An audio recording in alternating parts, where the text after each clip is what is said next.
નમસ્કાર, હું Rinku Prajapati public India ન્યૂઝમાં આપનું સ્વાગત કરું છું। શરૂઆત કરીએ આજના સમાચારની। મચ્છરોનો ઉપદ્રવ અટકાવવા નિષ્ફળ ગયેલા 274 એકમોને નોટિસ ફટકારી।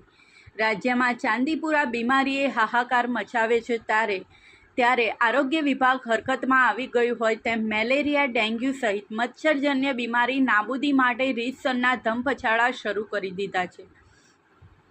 બીજી તરફ ચાલુ વર્ષે 6 માસમાં ડેન્ગ્યુ બીમારીના 16 કેસ અને મેલેરિયા બીમારીના 5 કેસ ચોપડે નોંધાતા આરોગ્યની ટીમો ડોર ટુ ડોર સર્વેની કામગીરી હાથ ધરાઈ છે, જેના ભાગરૂપે 274 એકમ ધારકોને મચ્છર નિયંત્રણને પોરાનાશક સંદર્ભે નોટિસ ફટકારવામાં આવી હોવાનું આરોગ્ય વિભાગના સૂત્રોએ જણાવ્યું છે। રાજ્ય સરકારના આરોગ્ય વિભાગના આદેશ મુજબ આણંદ જિલ્લામાં ડેન્ગ્યુ વિરોધી માસ તરીકે ઉજવણી કરવામાં આવી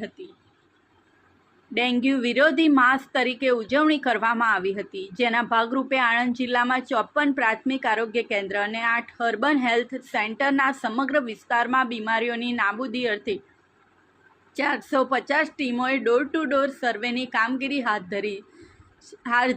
ધરી છે।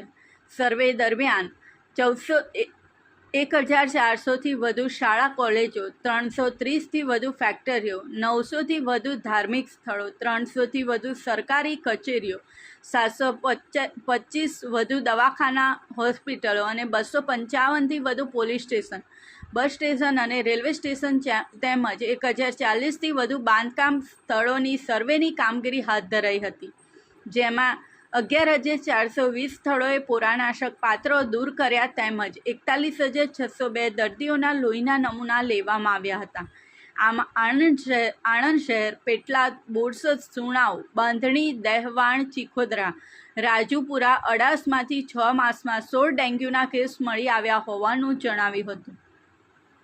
ત્યારબાદ બાકરોલ, ભરોડા અને આણંદમાંથી 5 મેલેરિયા કેસ મળી આવતા આરોગ્ય વિભાગે પાલિકા અને ગ્રામ પંચાયતને નોટિસ ફટકારીને ક્લોરિનેશનયુક્ત પાણી વિતરણ કરવા આદેશ કરવામાં આવ્યો હોવાનું ડૉક્ટર રાજેશ પટેલે જણાવ્યું હતું।